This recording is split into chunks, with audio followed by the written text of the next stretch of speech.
Bina Nusantara.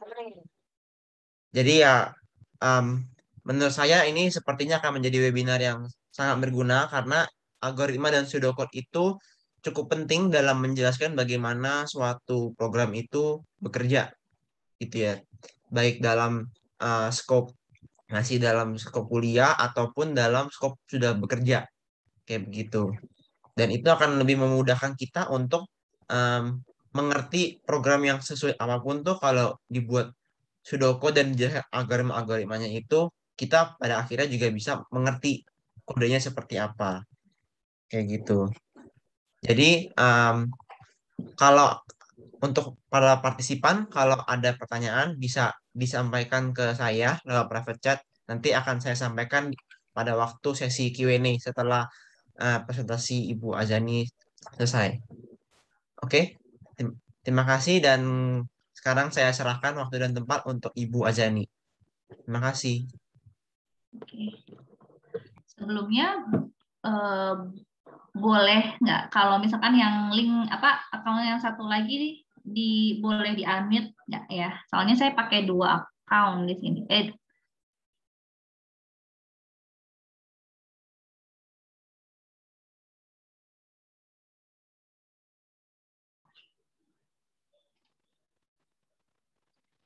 Halo, apa suara saya kedengaran?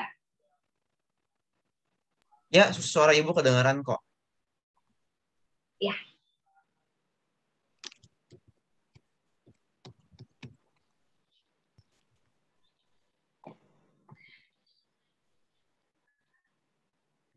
Oke, saya mulai ya, rekan-rekan. Pertama, perkenalkan dulu, saya Azani dari School of Computer Science. Tunggu sebentar.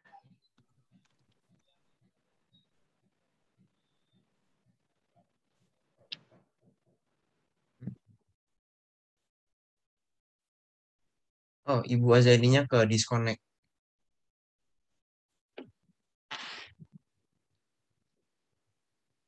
Mohon tunggu sebentar ya, Ibu Azani sedang mencoba untuk connect Halo, nanti. apakah Ya, sudah?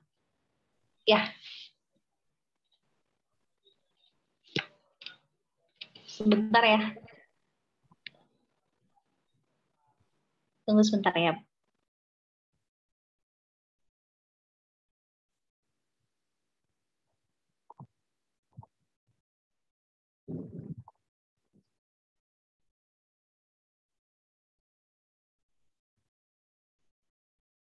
halo Ibu Azani, sepertinya Ibu ke mute.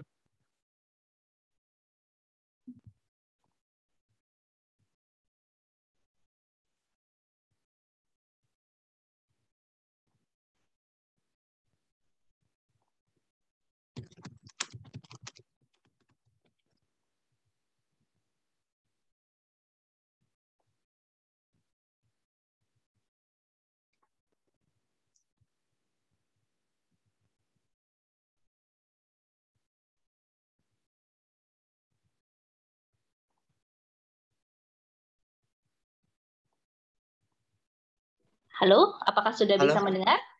Oke, sekarang udah bisa kedengaran, Bu. Oke. Ya, saya mulai saja ya, rekan-rekan. Oh, ini saya masih di disable untuk share screen, boleh dikasih akses untuk multiple partisipan? Nah, oke. Terima kasih. Ya.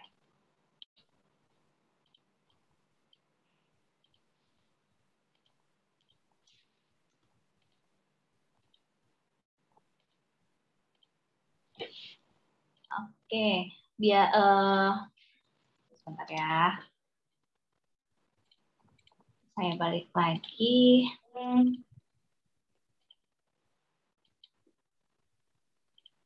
Oke, materi pada pagi hari ini mengenai pengenalan dari algoritma, teman-teman semua. Di sini sudah ada, wah banyak banget ya di sini ya. Kelas berapa aja nih kalau boleh tahu sebelum kita masuk ke materinya? Kelas berapa di sini adik-adik?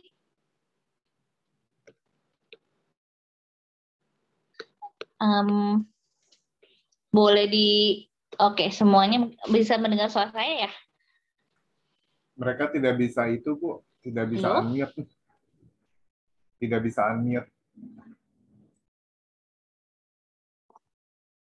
Silakan di chat ya. Silakan di chat.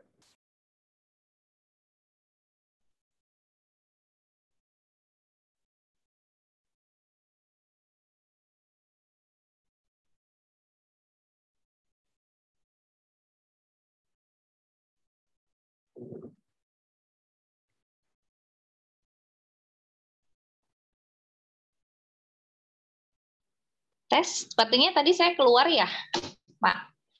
Iya, Bu. Ya, di chat Bu Oke, tadi. saya ulang. Mereka tidak Oke. bisa unmute soalnya. Oh gitu, oke oke. Tadi juga kayaknya jaringan saya lagi kurang baik ya. Oke, saya share ulang ya. Selamat siang teman-teman. Berarti teman-teman sekarang kelas 9 ya. Ada yang kelas 9 gitu ya. Kemudian ada yang kelas 12 gitu ya. Sebentar lagi mungkin akan selesai gitu ya. Untuk SMA-nya akan lagi ke kuliah gitu ya. Tapi mungkin pengenalan atau penggambaran sedikit mengenai materi yang berkaitan dengan computer science, salah satunya itu adalah algoritma.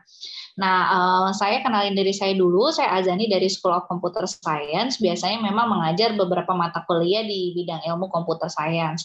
Ada contohnya software engineering, program design method, terus ada human computer interaction, ada user experience. Sebenarnya kalau kita masuk ke dunia IT, nggak sebatas hanya kita coding saja gitu teman-teman.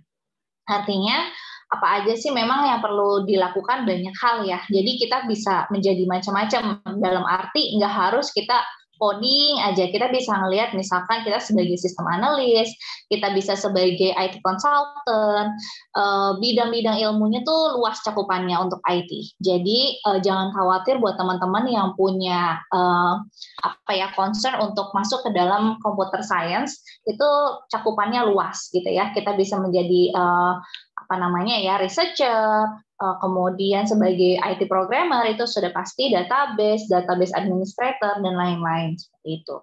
Jadi nanti teman-teman akan ngerasain pengalaman yang dimana teman-teman akan terus belajar gitu ya, mengikuti dengan perkembangan tren teknologi saat ini gitu ya dalam bidang computer science seperti itu. Nah, penjelasan yang di awal sekali biasanya kita akan memperkenalkan mengenai algoritma, teman-teman. Nah, kalau di algoritma sendiri, apa sih bedanya algoritma dengan pseudocode gitu ya? Mungkin pernah dengar pseudocode ataupun algoritma? Ya, mungkin bisa sambil chat ya, karena kan tadi nggak bisa bicara ya, dalam arti semuanya di-unmute nih di sini. Mungkin boleh sambil chat ya. Jadi kalau misalkan kita bahas tentang algoritma, biasanya kita tuh ada namanya step by step dalam menyelesaikan suatu permasalahan. Nah, saya sebenarnya juga punya videonya sih sebentar ya. Nah, bedanya apa dengan pseudocode, teman-teman? Kalau pseudocode itu biasanya sudah ada keyword-keyword tertentu di dalam penyelesaian kita. Keywordnya itu seperti apa sih? Misalkan suatu penyelesaian masalahnya bisa berupa ada inputan biasanya. Kemudian ada output, kemudian dia bisa memberikan nilai ke dalam suatu data, gitu ya. Kemudian dia bisa melakukan perhitungan aritmatik. Nah, perhitungan aritmatik itu bisa ada kalian, bagi, tambah, kurang, kayak gitu ya. Kemudian bisa menghasilkan tadi output yang tadi saya bilang, seperti itu. Itu adalah salah satu ciri-ciri di dalam pseudocode. Kalau algoritma lebih kepada penyelesaian masalahnya. Kalau di algoritma, kita belum bicara mengenai bahasa program. Sehingga masih secara universal kita akan bahas mengenai step by step dalam menyelesaikan masalah. Contohnya misalkan, gimana caranya kita bisa sampai ke sekolah misalkan. Nah, pasti kan ada yang pakai misalkan butuh waktu 15 menit misalkan ke sekolah dengan cara misalkan naik sepeda. Ada juga yang misalkan jalan kaki, misalkan butuh waktu setengah jam untuk ke sekolah. Ada juga misalkan bahkan misalkan naik pesawat gitu ya, cuma butuh 1 menit misalnya. Nah, langkah-langkah penyelesaian masalah ketika kita misalkan dari rumah sampai dengan sekolah pasti berbeda-beda, tapi punya penyelesaian masalah. Nah, itu disebut step by step-nya adalah algoritma. Nah, beda kalau misalkan pseudocode yang tadi saya informasikan. Kalau pseudocode berarti ada keyword-keyword tertentu nih yang di dalamnya. Artinya apa? Dia punya awalan, dia punya akhiran, kemudian dia konsisten bentuknya ya. Penyelesaiannya itu konsisten, ada keyword-nya seperti itu. Jadi ada aritmatikanya, pembagian, kurang kali, bagi, seperti itu. Kemudian dia bisa menghasilkan suatu output dan bisa memberikan nilai ke dalam suatu variabel ataupun misalkan ada satu data gitu ya, seperti itu. Nah, kurang lebih seperti itu mengenai algoritmanya. Sebentar. Saya stop share dulu. Saya punya salah satu video gitu ya, teman-teman, yang mungkin bisa kalian lihat juga kalau mau tahu lebih detail mengenai perbedaan daripada algoritma dan pseudocode. Sebentar.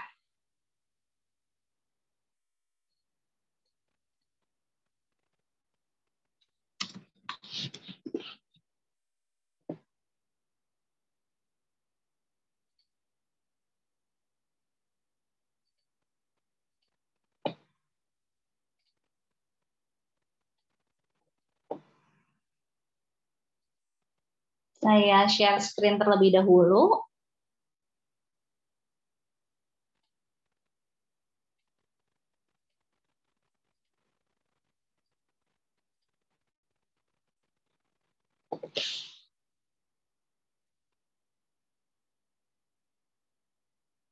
Sebentar ya.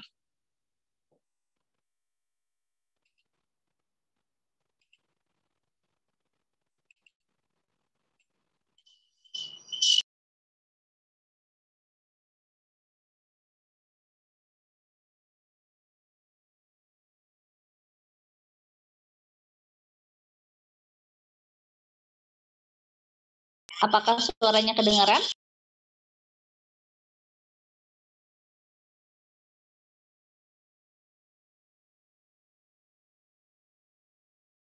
Sepertinya belum kedengaran, Bu, suaranya.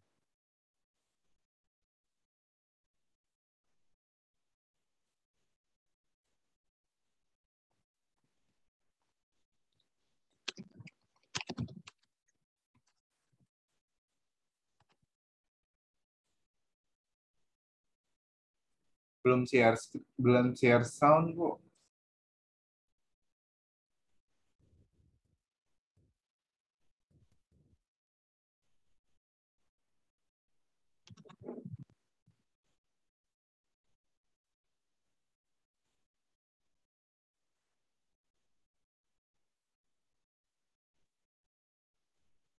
Belum ada sound-nya, Bu. Mungkin harus ke Zoom-nya, terus begitu share screen ada option share sound.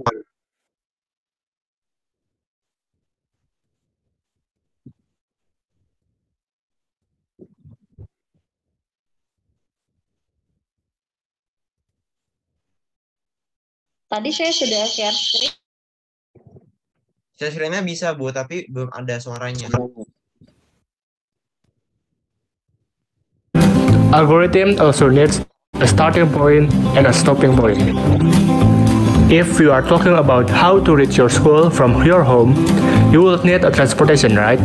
And that's what algorithm looks like. Let's say you need to choose one of these following options. If you walk to school, it will take 1 hour. If you use a car, it will take 30 minutes. If a bus, 15 minutes. Helicopter, 5 minutes. Or maybe a rocket, which only takes 1 minute.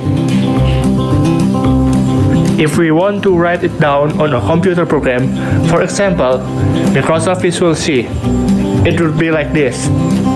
Or maybe this. Or many more. There's a lot of ways to express it, but let's take this one for our example. In this part, you need to input your choice of how you are going to school. If you choose 1, you will walk to school for 1 hour. If you choose 2, you will go by car that takes 30 minutes. 3 would be bus, which will take 15 minutes, and so on. This part is the end of the program, which is the output, where it shows what kind of transportation you use and how long it will take. And there you have it, the algorithm of how you go to school. But there's a lot of programming language and they have their own way to express it. For example, C++ and Java programming language have different way to express what they want. Sometimes it will be hard for them to communicate and they might misunderstand each other. Because of that, people have invented another way for different programming language users to communicate with each other, called pseudocode. Pseudocode is used to represent programming algorithm. It still uses the structure of a programming language, but it is more intended for human reading rather than machine reading. In this way, people who use different programming languages will easily know what the others are talking about. Taking an example code from before, you can say this is for read input, and this part is for selection, and the last would be the output. If you write it down, it will be read input. For the selection, if the input is 1, then we will set the transportation to walk and the time to 1 hour. If the input is 2, then we will set transportation to car, the time to 30 minutes, and so on. And the last will print the transportation and time. It's still pretty much the same if we compare it to the code from before, but in this way, you understand it better because it's written for the human reading rather than for the program itself. There is another way to represent algorithm other than pseudocode, which is flowchart. Flowchart is a diagrammatic representation of an algorithm. It is also very helpful in writing program and explaining program to others. And then, these are the basic symbols of the flowchart. The arrow is used to indicate the flow of logic by connecting symbols. The stadium shape is used to represent start and end of flowchart. Parallelogram is used for input and output operation. Rectangle is used to show that something is performed. Diamond is used to represent the operation in which there is 2 or more decisions. Taking either for the algorithm or the pseudocode, if we want to write it down, the first shape we need to make is the stadium at the start of the flowchart, and then we need an input which is parallelogram. The selection part will be diamond. If the input is 1, then inside the rectangle, we will set the transportation to walk and time to 1 hour. If the input is 2, set them to car and 30 minutes, and the rest is the same. Connect all of those into output. There is parallelogram again. We want it to print the transportation and the time. Connect the output to the end of the flowchart, and we are done. Comparing it to the code that we wrote before, you can see the difference, but it still serves the same purpose.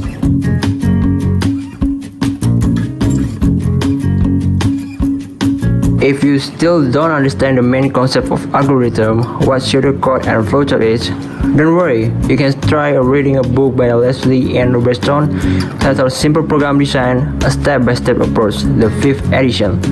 We also set up a simple flowchart just for you, and there you have it.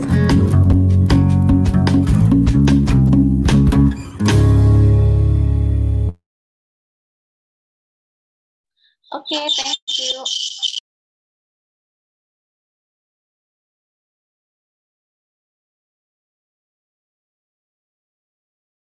Oke, terima kasih.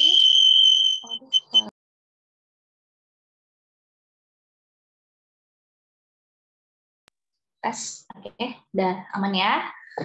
Ya, kita balik lagi ke slide-nya.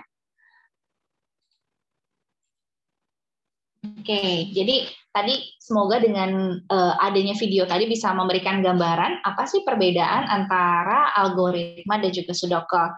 Berdasarkan tadi yang sudah saya paparkan dan tadi makin jelas dengan adanya video ya. Jadi kalau bahasa programnya bisa macam-macam, tapi yang terpenting adalah bagaimana kita memiliki step by step dalam penyelesaian masalah yang bisa secara valid gitu ya, itu benar, dan kita bisa buat juga itu dalam bentuk pseudocode ya, seperti tadi. Oke, nah ini contoh yang ada di depan adalah ini perbedaan antara algoritma dan pseudocode. Secara sederhananya ketika kita misalkan bilang masukkan panjang, kalau di dalam pseudocode kita bisa bilang input panjang.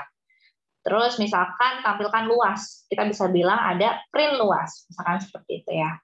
Kemudian ini beberapa contoh yang lainnya, misalkan jika sudah selesai, cetak invoice misalkan. Nah, kita bisa pakai kondisi misalkan if kondisinya selesai, maka statusnya done, then print invoice, dan lain-lain. Itu yang tadi saya bilang ada keyword tertentu yang memang berbeda nih antara kalau algoritma kan stepnya, kalau pseudocode dia punya awalan akhiran, bisa memiliki aritmatik, kemudian bisa memberikan nilai ke dalam data.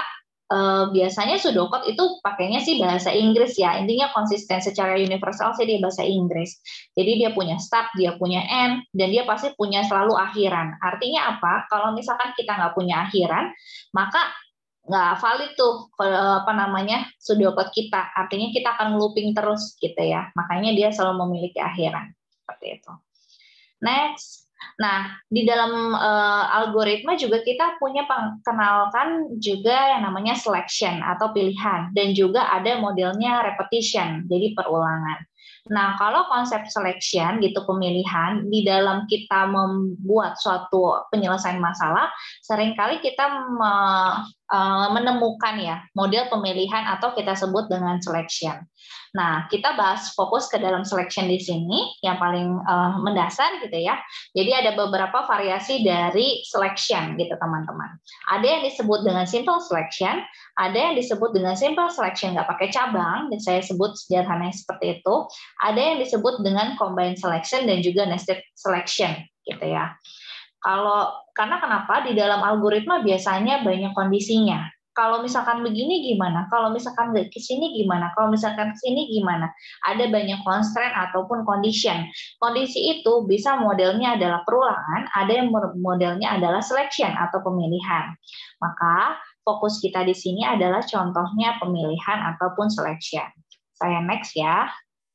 Nah, simple selection di dalam pseudocode gitu ya, kalau kita ngomongin pseudocode, terjadi kalau misalkan kita memiliki atau bisa memilih di antara dua alternatif kondisi. Jadi, kondisinya bisa true atau kondisinya bisa false, begitu. Keyword yang teman-teman bisa pakai adalah if, then, else gitu ya, and if misalkan. Oke, contohnya gimana sih? Contohnya misalkan if saldo lebih besar dari $300, maka bunganya sama dengan 0,05. Berarti else-nya kita bisa opsi yang kedua, 0,01, and if. Kayak gitu. Ini disebut dengan simple selection. Yang kedua adalah simple selection, kalau bahasa saya tanpa cabang. Artinya apa? Kondisi ini terjadi jika sebuah statement hanya bisa dikerjakan bila kondisinya adalah true. Jadi kalau misalkan kondisinya nggak true, ya dia nggak bisa ngejalani statement tersebut atau kondisi tersebut gitu ya.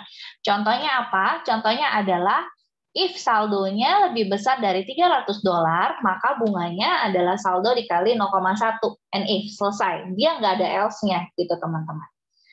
Next lagi adalah combined selection. Nah, combined selection ini terjadi karena ada kondisi yang harus kita cek dulu gitu ya. Nah, biasanya kita ada kata hubungnya nih, and atau or. Kayak gitu. Kondisinya kayak gimana sih kalau kita tuh mau mengeksekusi tapi ada kondisi and atau or di dalamnya? Contohnya adalah misalkan di sini.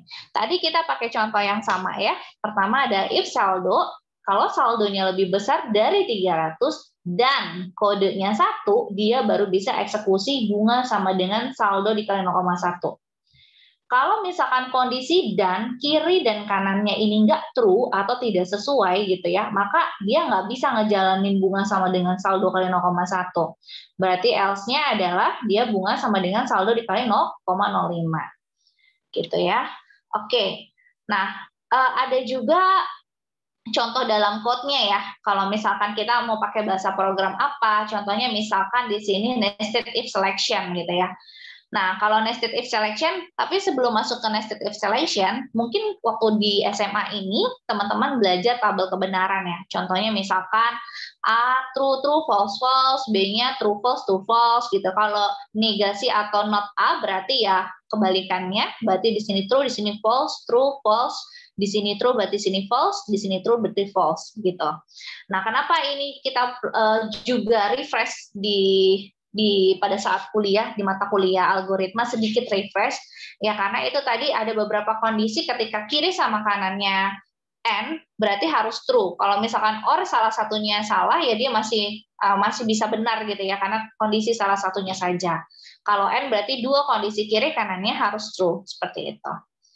Oke, yang lainnya adalah nested if selection. Nested if selection itu adalah jika dalam if terdapat if lagi. Jadi ada kondisi di dalam kondisi. Yang paling sering biasanya adalah non-linear nested if statement. Mungkin teman-teman punya kondisi ini, tapi mungkin kalau di IT itu ada yang namanya kita non-linear nested if sebutannya. Gitu ya. Jadi apa itu? Jadi seperti yang ada di depan, ini terjadi jika beberapa kondisi itu harus dicek terlebih dahulu atau dikerjakan. Seperti itu teman-teman. Saya lanjut ya, next. Nah, contohnya apa? Contohnya kalau dalam pseudocode, ini kita ngomonginnya pseudocode ya. Jadi kita belum masuk ke bahasa program C ataupun menyentuh bahasa program yang lainnya. Secara pseudocode saja dulu. Nah, di dalam pseudocode, ini contoh dari nonlinear nested if statement. Artinya tadi kondisi if dalam if. Contoh, if student attendance-nya sama dengan part-time. Jadi dia part-time.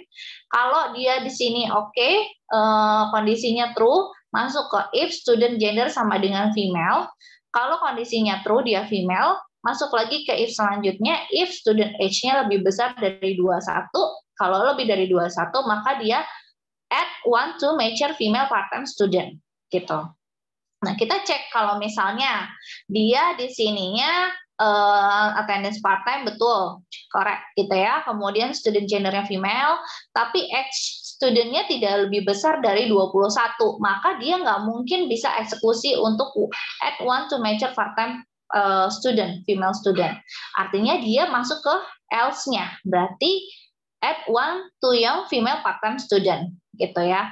Nah, kalau kondisinya di sini seperti itu, berarti selesai NF nih. Dia masuk ke, dia cek lagi nih misalkan, dia student part-time-nya betul, tapi student gendernya dia male, artinya dia nggak eksekusi sini, tapi dia akan cek ke sini dulu. Oh, tapi dia male, bukan female, berarti dia add one to male part-time student. Atau pada saat di sini, dia cek if student attendance-nya sama dengan full time bukan part time, artinya dia nggak bisa eksekusi yang di sini. Dia skip proses yang di sini, kemudian dia masuk ke else-nya. Jadi if ini buat ngebaca else yang di sini, jadi dia bisa add one to full time student, seperti itu. Full time else-nya ini, yang kedua else-nya ini, yang ketiga else-nya ini, yang age-nya ya, else-nya ini. Gitu, kurang lebih teman-teman.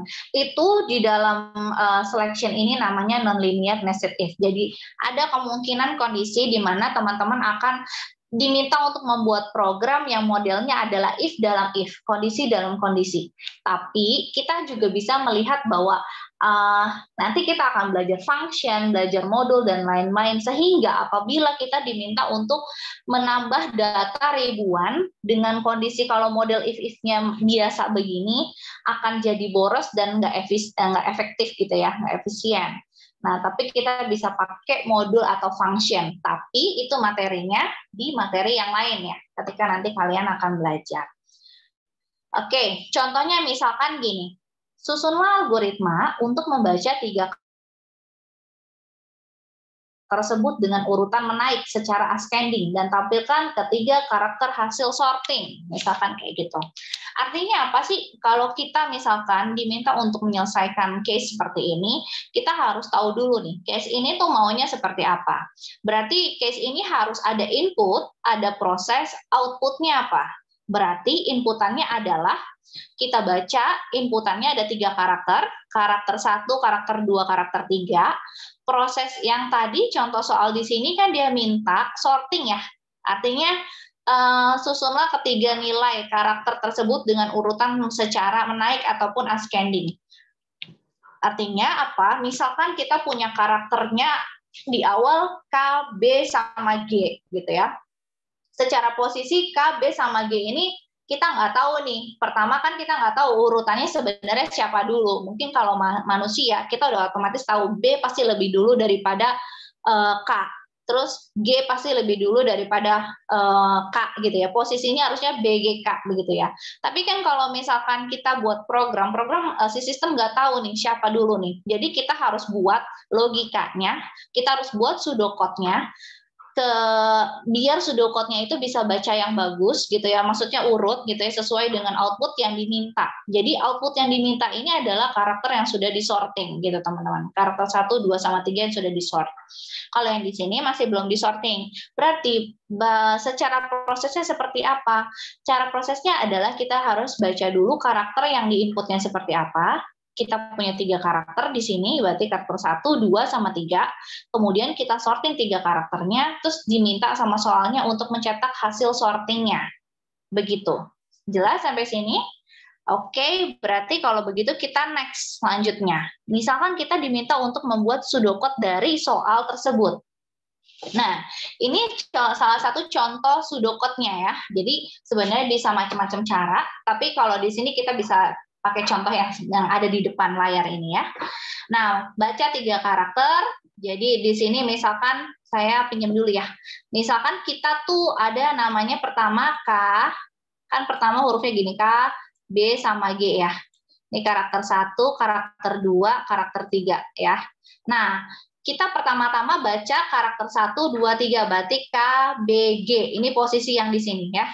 Kita masuk if. Kita bandingin nih sekarang, karakter 1 sama karakter 2. If karakter 1 lebih besar nggak daripada karakter 2? Secara posisi, K lebih besar daripada B, karena K tuh urutannya di duluan di sana. Jadi, kondisi ini true nggak? True. If K lebih besar daripada B, karakter 1 lebih besar daripada karakter 2, artinya B lebih dulu dari K posisinya, dia eksekusi di sini, tem karakter 1. Artinya gimana sih? Nah, pada posisi ini berarti gini teman-teman. Kita punya tem. Tem itu adalah lemari gitu ya. Lemari tampung gitu ya. Tampung sementara, temporary gitu. Nah, ini kan K, ini B gitu ya. Pertama ya. Ketika dia bilang tem sama dengan karakter 1, berarti si K ini dimasukin di tem, ditampung di lemari penyimpanan K. Gitu.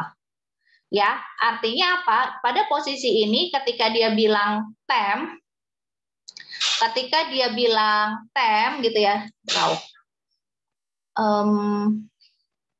ketika dia bilang tem gitu, ketika dia bilang tem berarti posisinya ini kan karakter 1 nih, ini karakter 2, artinya tem karakter 1, yang ditampung siapa? Karakter 1 sama dengan K, berarti K ditampung kan.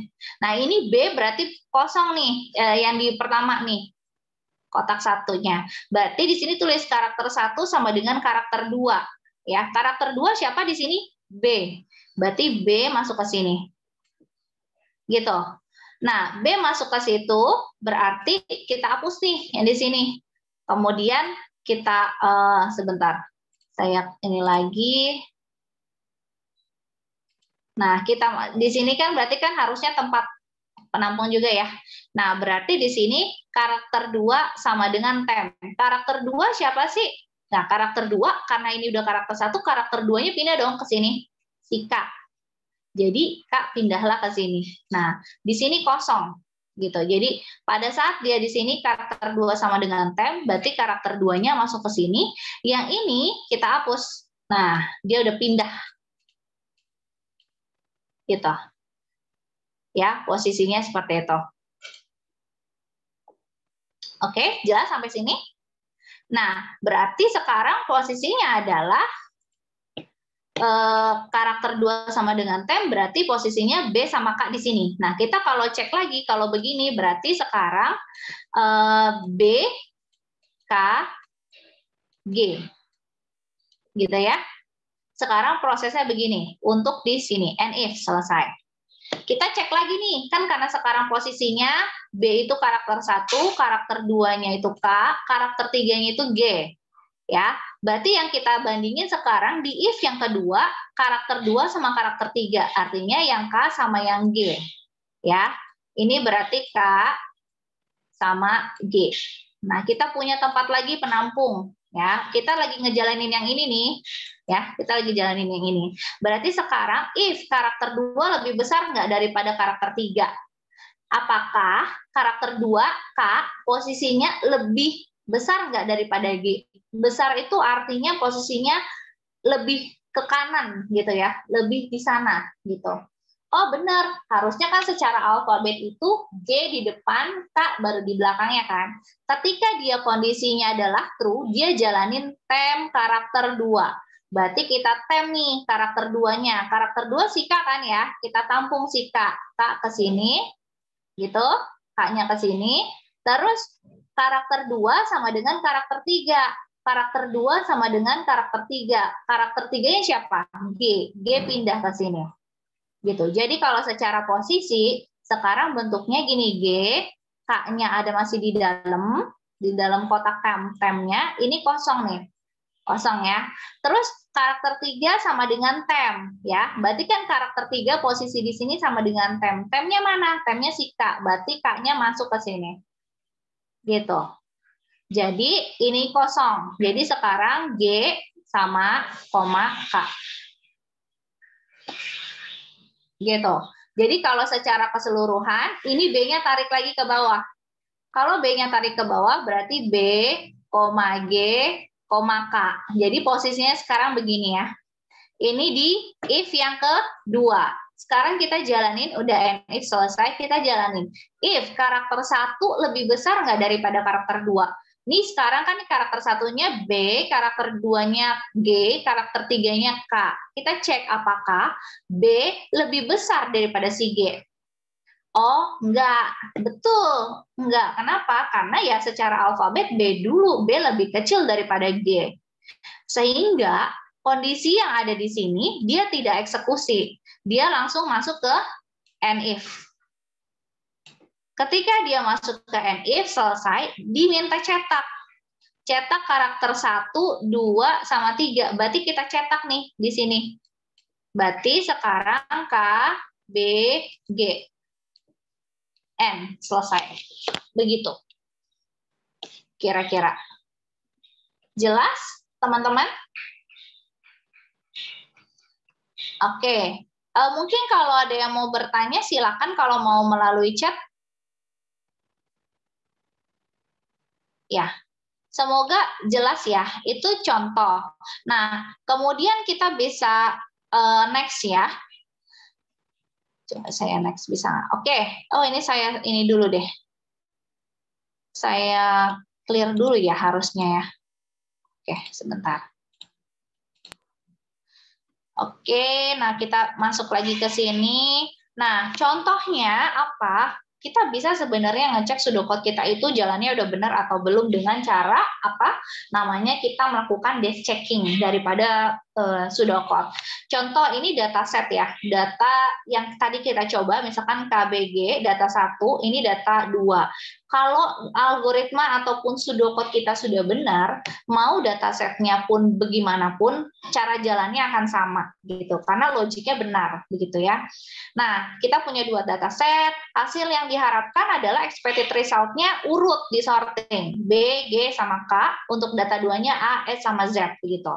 Nah, jadi kalau misalkan kita lihat tabel desk checking kita bisa ngelihat sebenarnya ini bisa dinomorin ya, bacanya pertama data 1, karakter 1K, karakter 2-nya B, karakter 3-nya G, kemudian masuk ke if yang pertama di pseudocode yang tadi, berarti karakter 1-nya jadi B, karakter 2-nya K, yang ditampung tadi K ya, if-nya dijalankan nggak untuk proses yang pertama? Iya, dijalankan.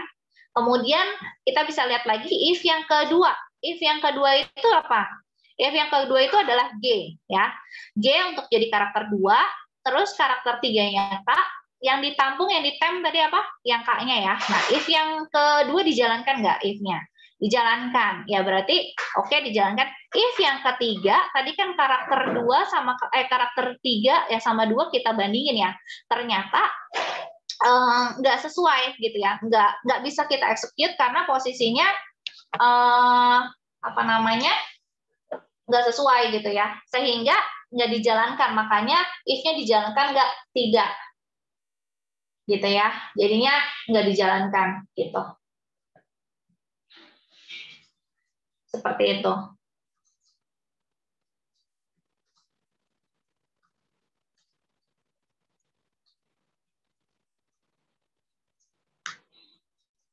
Oke, nah begitu juga dan terakhir diminta untuk cetak karakter satunya terakhir kan minta dicetak, karakter 2 cetak, karakter 3 dicetak. Nah, karakter 1 2 3 ini yang sudah urut ya rekan-rekan. Jadi yang sudah disorting seperti itu. Begitu juga untuk dataset yang kedua, XCZSA. Begitu juga sama cara jalannya. Oke, paling itu aja sih dari saya teman-teman mengenai pengenalan algoritma dan juga pseudocode untuk selection seperti itu ya. Gimana teman-teman, kalau ada pertanyaan silakan.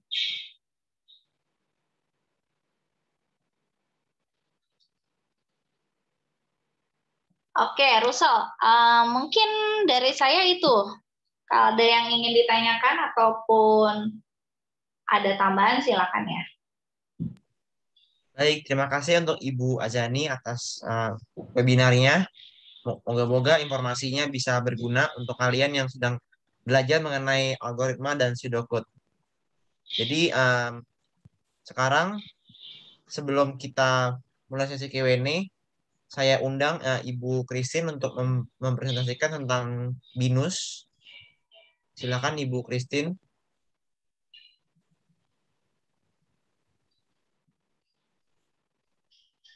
Baik, selamat siang semuanya. Mungkin karena tadi Ibu Anjani sudah menyampaikan materi, apakah mungkin sesi tanya jawabnya mungkin boleh dilanjutkan dulu Kak, biar temanya tetap sesuai gitu. Karena di saya nantinya saya akan update perihal program BINUS University. Jadi biar teman-teman mungkin nanyanya bisa sesuai dengan tema ya, gitu Kak. Oh, oke, baik. Ya. Kalau gitu kita sesi Q&A dulu ya. Baik, Jadi untuk terima kasih. para peserta, kalau ada pertanyaan bisa disampaikan di chat. Nanti akan saya sampaikan untuk Ibu Azani.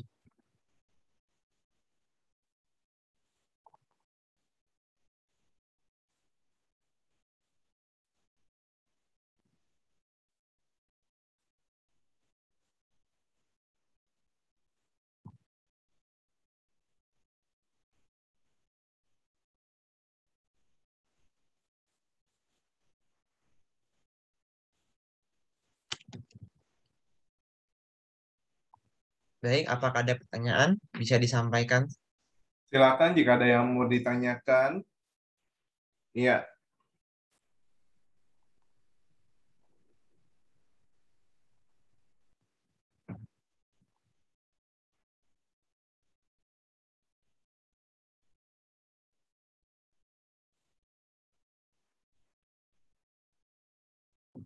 Oke, ini ada satu pertanyaan, Bu. Apakah kesulitan dalam mengimplementasikan suatu algoritma? Iya, makasih sebelumnya. Siapa yang bertanya? Ini ada private chat. Sebentar, aku cek dulu ya. Ya, terima kasih dalam Joseph ya. Apakah algoritma susah untuk dibelajari? Oke, ini ada yang private juga nih ke aku nih.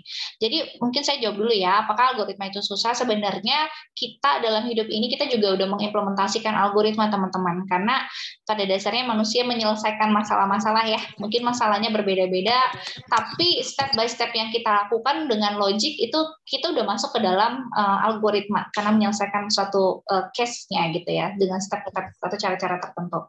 Nah, yang menjadi kesulitannya sebenarnya bukan sulit sih, tapi bagaimana kita bisa menganalisa gitu ya, kemudian kita bisa merepresentasikan itu ke dalam suatu logik yang kalau kita pakai cara jalan ini tuh bisa menjawab gitu daripada isu ataupun case yang kita hadapin begitu.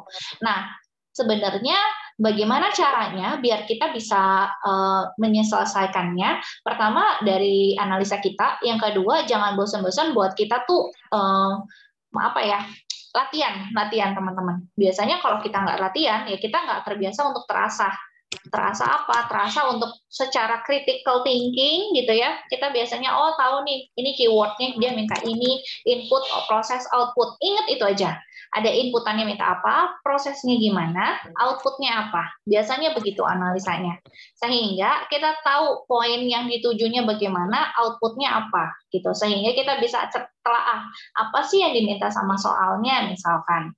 Nah, karena kalau dari yang kecil misalkan kita bisa solve, sehingga ketika misalkan kita punya project, misalkan biasanya saya penelitian ataupun research-nya di model gamifikasi ya. Sekarang kan model pembelajaran banyak gamifikasi.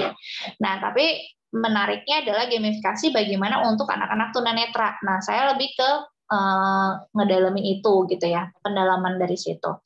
Nah, hal-hal yang kayak gitu kan mungkin banyak cara ya. Nah, tapi itu dia balik lagi bagaimana kita bisa memiliki analisa yang mendalam gitu ya pada satu case begitu sih teman-teman. Sehingga jangan lupa juga kita cek juga nih, kita mau bikin penyelesaian itu dengan cara apa. Kadang ada model atau metode greedy-nya, ada cara jalan menggunakan selection, ada cara repetition. Jadi dibangun juga tuh dengan konsep apa yang kita bisa pakai gitu sih. Paling begitu. Oke, terima kasih Ibu. Sekarang ada pertanyaan juga. Kak, saya mahasiswa semester 1 di BINUS baru aja masuk. Untuk penggunaan TEM itu selalu dipakai atau tidak ya? Atau tergantung kondisi? Terima kasih. Oke, kalau TEM itu kan sebenarnya buat tampung ya. Nah, itu sebenarnya tergantung kondisinya. Kalau misalkan emang dia butuh misalkan suatu variabel gitu ya, berisikan suatu value itu perlu ditampung kayak tadi model sorting atau nanti array gitu ya. Itu biasanya kita pakai TEM gitu. Tapi nggak semua case itu harus ditampung, enggak. Tapi tergantung sih sebenarnya. Ada juga kita butuh function, nggak perlu ditampung, kayak gitu juga ada. Itu sih teman-teman. Baik, terima kasih Bu. Kalau tambahan dari saya, kadang-kadang misalkan kita mau menukar nilai dua variabel. Untuk beberapa bahasa kan kita kan butuh variabel ketiga kan, karena kan nggak bisa langsung di-swap sekaligus. Tapi misalkan dalam Python kita bisa langsung tukar begitu aja. Misalkan AB sama dengan BA, ya udah langsung ketukar. Kita nggak perlu pakai TEM. Jadi ya tergantung kondisi juga. Betul. Baik. Berikutnya ada pertanyaan tahu dari mana bahwa algoritma yang dibuat adalah benar? Apakah ada metode tertentu untuk verifikasi? Ya, biasanya kalau di pseudocode ya, saya lagi ngomongin pseudocode nih, belum ngomongin bahasa programnya, nanti implementnya mau pakai mau pakai Python lah, mau pakai PHP, apa Java dan lain-lain.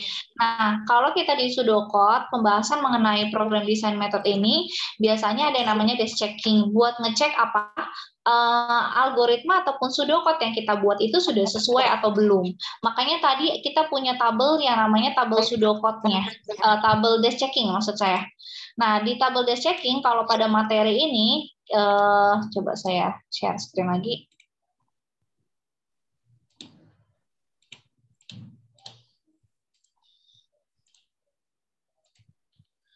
Nah, di bagian ini nih, kita biasanya pakai yang namanya tabel desk checking ini. Nah, kita punya di sini keyword namanya harusnya ada satu tabel lagi tambahan kolom namanya statement number. Statement number itu untuk nge-refer kemana ke ke pseudocode kita yang ada di sini. Misalkan baca ini poin 1. If yang ini poin 2, if yang ke sini poin 3 misalnya, if yang ke sini poin 4, kita gitu yang nomorin. Ini poin sini 5 gitu ya. Jadi kita punya 5 statement number. Nah, nanti untuk ngasih tahu cara jalannya tuh kayak gimana alurnya, bisa parameternya dengan statement number ini, tambahan kolom statement number.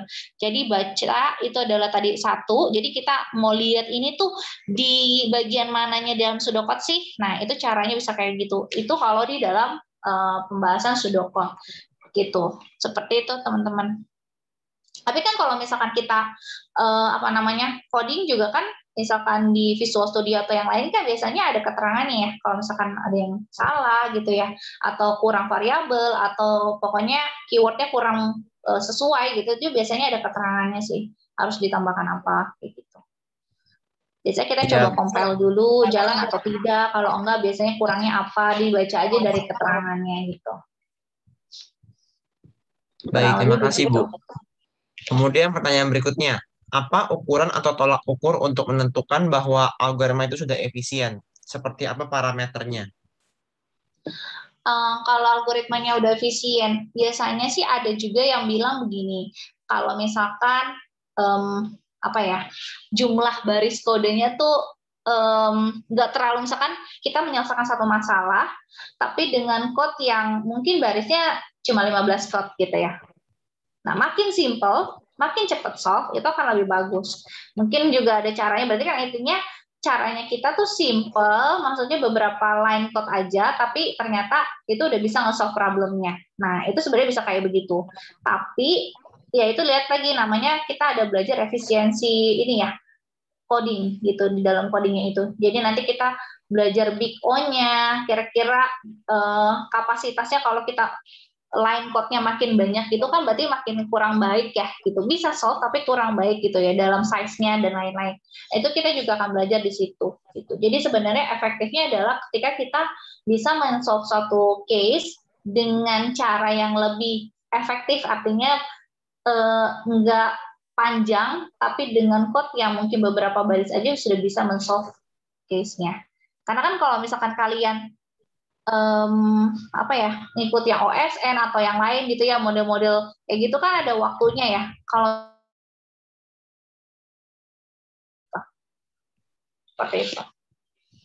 Baik, terima kasih Bu. Untuk tambahannya dari saya, Wardaya College juga sedang mengadakan kelas untuk algoritma dan data structure. Jadi mereka juga ada menjelaskan mengenai konsep time and space trade-off dan big O yang tadi Bu Ajani sudah sempat mention. Jadi ini adalah link untuk registrasinya dan kelasnya dimulai Selasa tanggal 15 September. But to take note bahwa kelas ini itu butuh prerequisite untuk prerequisite itu CS100. Jadi ini juga salah satu kelas di Wardaya College mengenai Introduction to Computing. Kayak begitu. Baik, sambil screen-nya saya tampilkan, kita akan baca pertanyaan berikutnya. Apakah perlu background matematika untuk bisa mengikuti atau kalau nggak ada background akan kesulitan? Oke, ini yang mau jawab saya berarti ya?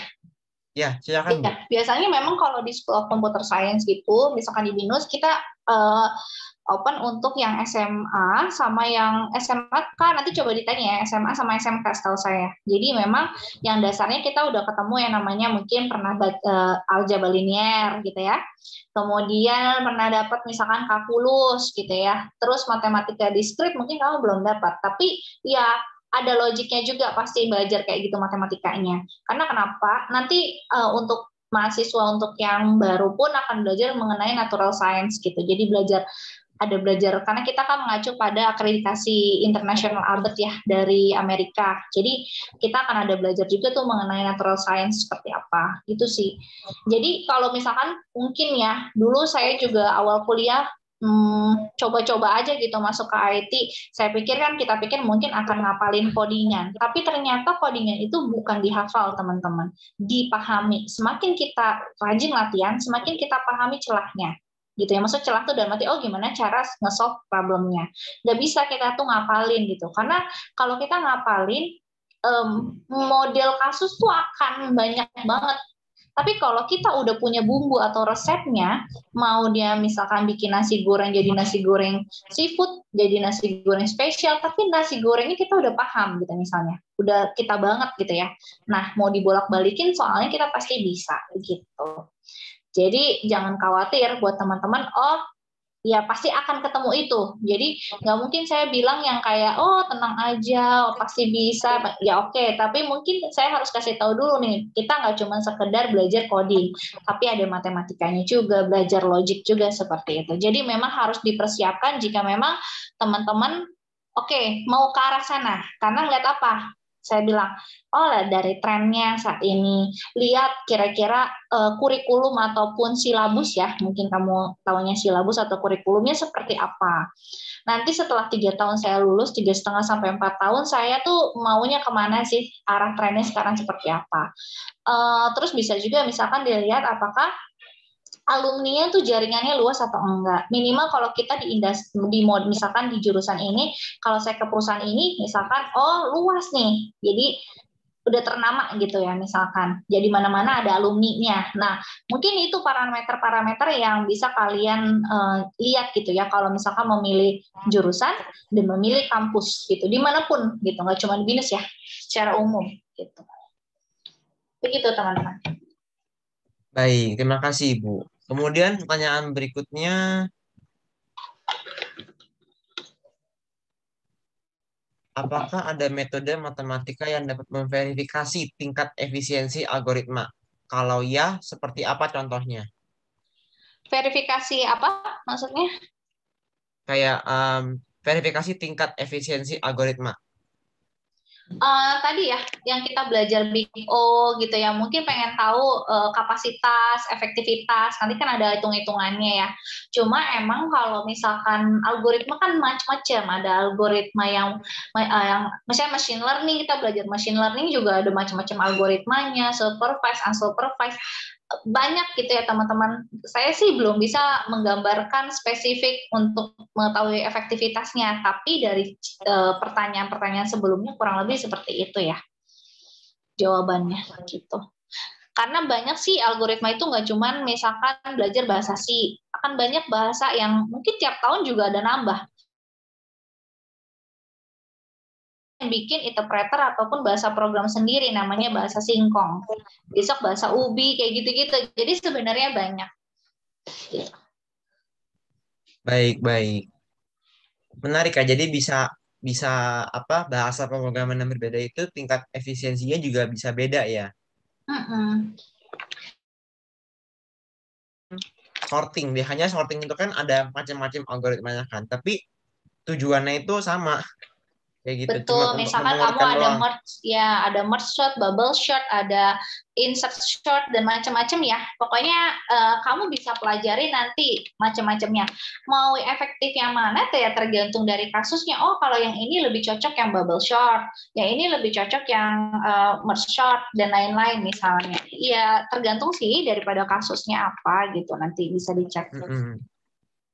Iya, Dan jadi biasanya untuk kalau kita, misalnya kita melihat efektivitas suatu algoritma, kalau kita belajar tuh kita harus misalkan uji statistiknya, lihat dari hasil hitungan misalkan algoritmanya seperti apa, ada data trainingnya, macam-macam teman-teman.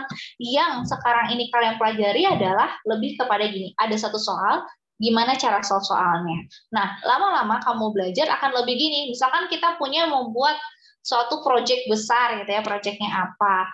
Nah, terus gimana cara kita melihat efektivitasnya? Harus diukur misalkan dengan statistical base gitu ya, ada hitung-hitungannya, apakah nilai tingkat akurasinya, ada AI-nya, ada yang lain-lain lah gitu. Jadi nggak cuma sekedar kita belajar dari sisi coding IT-nya doang, tapi dari multidisiplin tuh dalam arti macam-macam ilmunya. Nanti ada disiplin AI-nya, ada disiplin statistiknya, kayak gitu-gitu sih teman-teman. Baru kita bisa menilai apakah itu efektif atau tidak. baik ya. Jadi untuk Ya. pertanyaan yang spesifiknya seperti ini juga akan dibahas di kelas CS 101 tentang algorithm and data structure ini. Baik, jadi ini adalah link untuk pendaftarannya. Kemudian sambil kami menunggu beberapa pertanyaan berikutnya, silakan di private chat ke saya kalau kalian masih ada pertanyaan. Saya akan share sedikit tentang acara-acara yang akan mendatang di Wardaya College.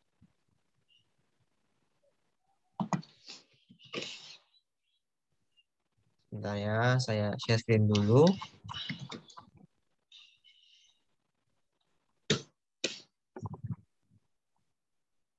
Oke, ya jadi di Wardaya College kami ada Wardaya Education Consultant dan Agency atau Weekend.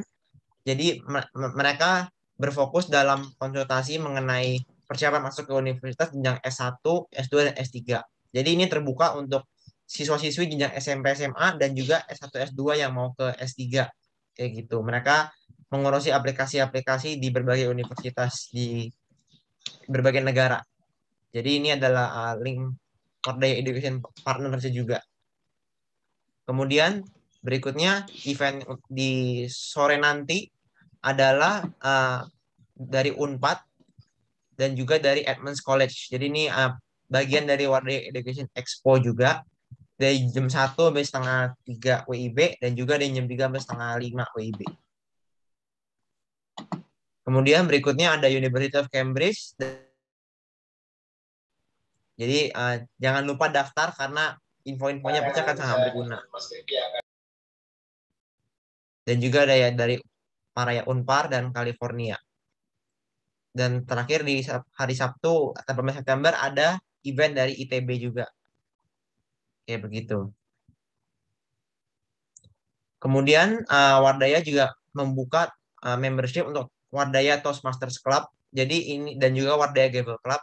Ini klub khusus untuk berlatih public speaking ya. Karena kan public speaking kan sekarang kan juga sangat berguna dalam di dalam perjalanan karir kita. Karena misalkan kalau untuk kita nih yang sudah belajar agama dan pseudocode, kita kan juga harus punya kemampuan untuk mengkomunikasikan ke orang lain kayak gitu. Itulah kenapa kita juga butuh belajar untuk public speaking dan juga leadership. Soft skill itu penting juga selain hard skill karena kalau keduanya bisa kita balance itu bakal luar biasa sekali. Kemudian di bulan depan sampai bulan November Wardaya akan mengadakan Wardaya Business Expo. Jadi ini mereka akan mengadakan expo dari berbagai perusahaan dan UMKM di Indonesia. Kayak begitu. Kemudian salah satunya adalah persiapan kuliah dalam negeri dan luar negeri, yaitu kelas trust. Untuk IPA dan IPS dua-duanya ada. Jadi silakan daftar karena ini juga penting untuk persiapan untuk masuk ke dalam kuliah. Kayak begitu. Kemudian Wardaya College menerima translate dokumen. Jadi untuk apply ke berbagai universitas kadang-kadang kan butuh dokumen dalam bahasa Inggris. Namun dokumen kita dalam bahasa Indonesia. Jadi butuh translate dan biayanya 50.000 per lembar. Jadi silakan kalian membutuhkan jasa translate bisa diketik link ini bit.ly-nya Wardaya Translator dan kemudian lanjut. Berikutnya kita ada kelas CS100. Jadi tadi yang data algorithm itu CS101, ini CS100. Jadi ini yang lebih basicnya lagi intelligent computing, di mana kita akan mempelajari cara membangun proses portofolio dan juga mengkuatkan pemahaman kita terhadap Python, dasar-dasar dan teori-teori ilmu komputer juga, dan kemudian bagaimana kita memandang program dalam bahasa-bahasa yang berbeda, multibahasa, seperti Python dan Scratch. Jadi ini kelasnya dimulai Kamis lalu, tapi harusnya masih bisa daftar. Jadi silakan untuk yang tertarik bisa diklik linknya ini bit.ly/diskon CS100. Kemudian Wardaya College juga membuka persiapan IELTS dan juga untuk HSK. Jadi IELTS dan HSK ini juga sebenarnya salah satu keperluan dalam meng-apply ke universitas, di mana nilainya pun juga harus mencapai suatu target tertentu. Itulah kenapa dibutuhkan persiapan dari awal juga, baik IELTS ataupun HSK. Kayak begitu. Jadi ini adalah link registrasinya. Kalian juga bisa lihat ini di Instagramnya Wardaya College, yaitu Wardaya College Official. Ya, jadi ini adalah kontak dari Wardaya College. Instagramnya, YouTube-nya, dan nomor teleponnya bisa di take note semua sehingga nanti kalau ada pertanyaan-pertanyaan yang lebih lanjut bisa disampaikan ke kontak-kontak di slide ini. Oke. Baik, sekarang ada pertanyaan. Seperti apa proses penyederhanaan algoritma? Bisa berikan contoh?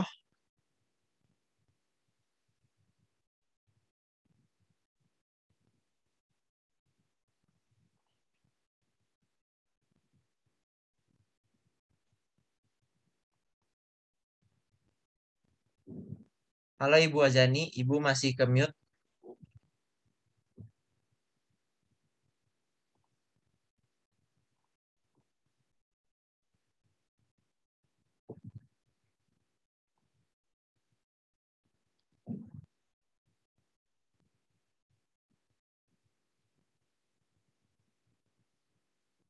Oh, Ibu Halo? Azaninya.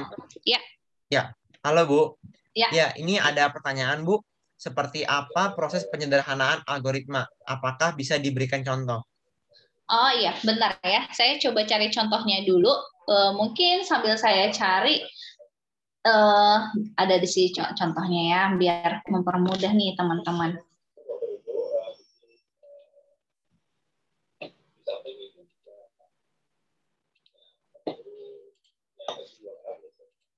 Saya sambil cari dulu ya, kira-kira contoh yang mudahnya apa. Oke. Oke, untuk Ruzel, mungkin sembari Ibu Anjani mencari contoh, apakah boleh kita sekalian share sedikit info tentang Binus University? Baik, boleh sekali. Terima kasih Bu. Boleh ya. Baik, Ibu Anjani mungkin kita sembari ya, tim Ya. saya mau nampilin Oke. PowerPoint sebentar buat teman-teman biar tahu nih kira-kira cara untuk teman-teman boleh daftar di Binus gimana dan program di Binus kita ada apa aja. Boleh ya Oke. Ibu ya? Iya. Paling nanti saya masukinnya ke chat ya untuk contoh yang sederhananya ya. Thank you. Oke Bu, boleh Bu. Terima kasih banyak Ibu. Baik, mungkin saya boleh langsung lanjut ya berhubung waktu kita hanya sampai jam 1. Terima kasih banyak buat Rizal ya dan Bapak Ibu semua, Bapak Ibu guru yang ada di luar daya memberi kesempatan kepada Binus hari ini untuk boleh sharing ke teman-teman semua. Nah, walau saya sambil di jalan tapi kiranya tidak mengganggu jaringan kita ya teman-teman ya. Selamat siang teman-teman, semoga semuanya tetap masih semangat dan tentunya tadi keren banget Ibu Ajani sudah berbagi informasi juga untuk teman-teman semua yang ada di sini. Perihal algoritma juga ya teman-teman ya. Nah, ini kita juga mau sampaikan karena memang computer science merupakan salah satu jurusan yang dimiliki oleh Binus University. Buat teman-teman mungkin ada yang berminat ya, kita akan infoin kira-kira apa aja sih program yang ada di Binus University. Nah, seperti slide yang sudah ditayangkan nih teman-teman. Puji dan syukur saat ini Binus sudah memasuki usia ke-40 tahun. Jadi kita sudah sangat mapan ya teman-teman ya untuk usia kampusnya kita. Nah, di mana untuk teman-teman tentunya di usia 40 ini Binus juga sudah sangat banyak menghasilkan karya yang jika dulu kita awalnya hanya ada jurusan teknologi informatika ya teman-teman ya, kita kursus komputer, tapi saat ini kita sudah berkembang pesat menghasilkan 50 program. Dan memang untuk computer science-nya kita, Binus saat ini masih bisa dikatakan nomor 1 ya teman-teman ya di Indonesia. Sehingga teman-teman kalau ingat IT pasti ingatnya Binus nih biasanya ya. Nah, namun perkembangan saat ini kita sudah begitu banyak menghasilkan juga program-program, baik program reguler, program internasional ya teman-teman, dan masih banyak lagi. Nah, mungkin teman-teman juga pengen tahu salah satu hal yang paling mendasar ketika kita ingin berkuliah, tentunya kita ingin tahu kualitas dari sebuah kampus. Nah, dari mana sih kita bisa menilai kualitas dari sebuah kampus? Tentunya kita bisa melihat dari akreditasi dan prestasi yang dimiliki oleh kampus tersebut. Nah, puji dan syukur untuk Binus University, teman-teman, kita sudah memasuki yang namanya QS-Star Bintang 5 Dunia, di mana kita sudah memasuki top 10 ya universitas terbaik di Indonesia, dan bahkan di 2020, teman-teman boleh lihat di layar, kita masuk ke top 6 universitas terbaik di Indonesia, satu-satunya perguruan tinggi swasta, teman-teman. Nah, keren banget ya. Ini adalah QS-Star merupakan lembaga survei internasional yang biasanya memberi penilaian kepada kampus untuk kampus-kampus yang memang sudah memiliki kualitas internasional. Nah, jadi ini nanti benefitnya buat teman-teman mungkin ada yang pengen kuliah ke luar negeri, atau mungkin teman-teman nanti pengen lanjut atau punya pengalaman nih kerja di luar negeri gitu ya, untuk nambah pengalaman kerja ke luar negeri, teman-teman nggak perlu khawatir, karena memang Binus University kita sudah terkenal secara internasional. Nah, kemudian teman-teman juga pasti pengen tahu nih, biasanya kan kalau misalnya Binus ingat IT. Nah, kira-kira program internasional apa saja sih yang sudah kita miliki di berbagai program? Nah, di slide selanjutnya teman-teman boleh lihat, untuk anak IPA nih, di sini mungkin banyak anak IPA yang pengen masuk sekolah teknik juga, kita sudah memiliki akreditasi ABET nih teman-teman. Nah, akreditasi ABET ini adalah akreditasi internasional yang menyatakan bahwa Binus University ini sudah memiliki sekolah teknik yang terakui secara internasional. Nah, di Indonesia sendiri baru 2 loh teman-teman yang punya akreditasi ABET. Yang pertama ada BINUS dan yang kedua ITB untuk akreditasi ABET di Fakultas Teknik ya. Nah, kemudian juga untuk anak-anak IPS yang mungkin anak-anak IPS terpikir nih pengen ngambil untuk sekolah bisnis ya. Nah, di bisnisnya BINUS sendiri kita juga sudah punya yang namanya akreditasi AACSB. Di mana akreditasi AACSB ini hanya ada di 2 kampus juga di Indonesia. Pertama ada di BINUS dan yang kedua ada UGM nih teman-teman ya. Dan untuk fakultas-fakultasnya kita juga masing-masing sudah memiliki akreditasi internasional maupun nasional dan begitu banyak penghargaan. Bahkan BINUS kita masuk ke top 500 universitas terbaik di dunia.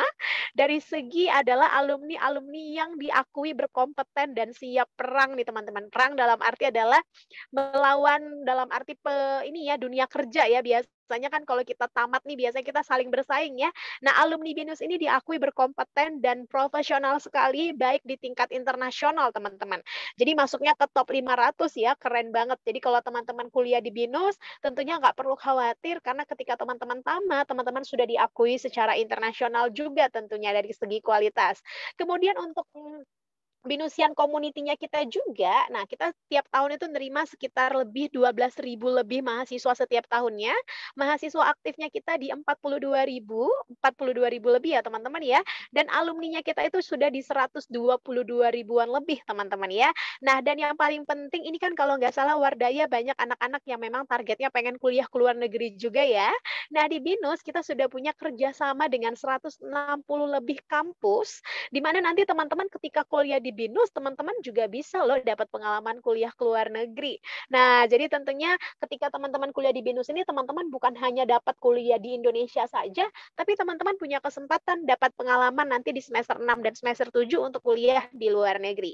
Kemudian teman-teman kita Nah, ini biasanya yang paling penting ketika kita mau kuliah, kita tentunya pengen tahu ketika kita kuliah di kampus A, nanti setelah tamat kita dapat kerja nggak ya? Kita kerjanya kemana ya gitu ya, supaya kita tidak masuk kategori anak-anak sarjana. Nah, untuk BINUS kita sudah kerjasama dengan 2.200-an kampus, teman-teman. Perusahaan, di mana perusahaan ini juga adalah perusahaan multinasional dan perusahaan global, di mana nantinya teman-teman nggak perlu kewalahan lagi cari tempat magang ataupun kerja, karena BINUS sudah punya banyak sekali partner gandengan ya untuk nanti teman-teman bisa apply kerja. Mungkin langsung saja kita ke lokasi kampus, biar teman-teman tahu nih, kira-kira kampus BINUS tuh ada di mana aja sih ya. Nah, untuk di Jakarta, kita punya 3 kampus nih teman-teman ya. Yang pertama ada di Kemanggisan. Nah, untuk lokasi Kemanggisan ini juga ada 3 kampus lagi. Kampus gedung pertama ini ada Syadan. Mungkin Kak Maria boleh. Wah, ini mungkin papa mama teman-teman yang pernah kuliah di BINUS. Udah nggak asing ya sama kampus Syadan, karena ini memang kampus pertama BINUS University. Nah, selain Syadan, kita juga punya kampus Anggrek, teman.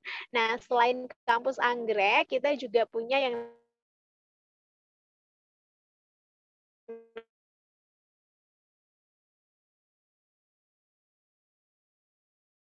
namanya kampus Kijang. Ini saling berdekatan. Jadi teman-teman yang ambil kampus Kemanggisan tentunya akan mendapat mungkin rumah Tangerang nih. Kita juga punya di kampus Adi.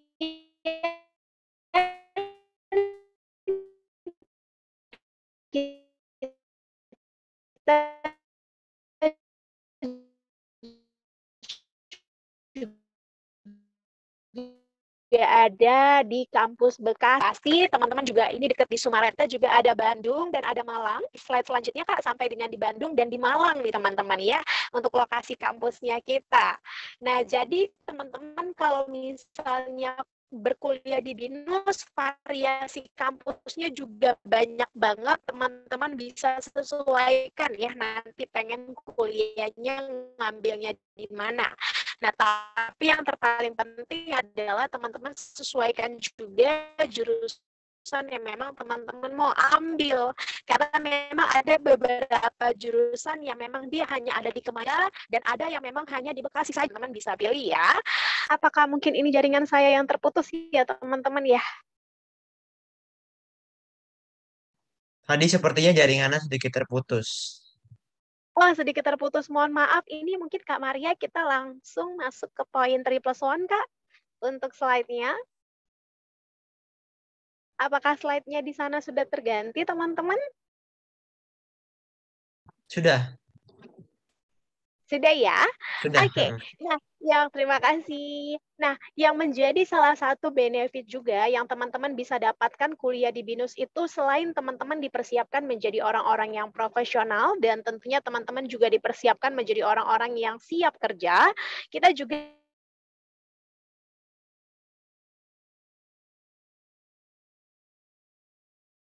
sangat mementingkan yang namanya karakter ya teman-teman ya.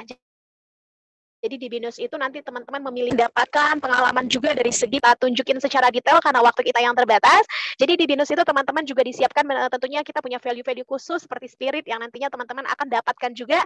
Jadi BINUS gak hanya mempersiapkan teman-teman menjadi orang-orang yang bisa memiliki karakter yang bisa dikawinkan, dalam arti kawinkan karakter dengan ilmu yang teman-teman dapatkan supaya menjadi orang-orang yang tentunya lebih berkompeten di dunia kerja. Nah, ini dia program khusus yang dimiliki oleh BINUS University.